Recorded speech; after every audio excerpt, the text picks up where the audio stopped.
আসলে আমাদের মেয়েদের জীবনটা ঠিক কতটা অসহায়, তাই না? তারা নিজের জন্য বেঁচেই বা থাকে কতক্ষণ, কখনো বাবার জন্য, কখনো স্বামীর জন্য, কখনো সন্তানের জন্য। এর পুরো জীবনটাই জুড়ে তো অন্যের জন্য বেঁচে থাকা।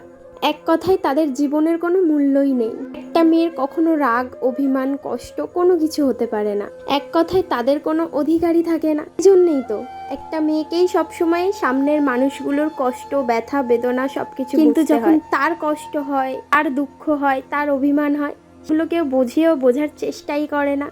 বুঝলেও ওই যে কয়েক সেকেন্ডের জন্য, বাকিটা সময় তো তাকে তার কথা দিয়েই আঘাত করা হয়। তুমি যাকে যতটা আপন ভাববে, তারা ঠিক ততটাই পর ভেবে তোমাকে দূরে সরিয়ে দেবে। আর এটাই নিয়তি। আসলে নিজেদের কষ্টগুলোকে নিজের মধ্যেই রাখতে হয়। কাউকে মুখ ফুটে নিজের কষ্ট বলে আঘাত পাওয়ার থেকে নিজেকে দাবিয়ে রাখাটাই শ্রেয় বলে মনে হয় আমার। আসলে সবসময় সব কষ্টগুলো প্রকাশ করা যায় না।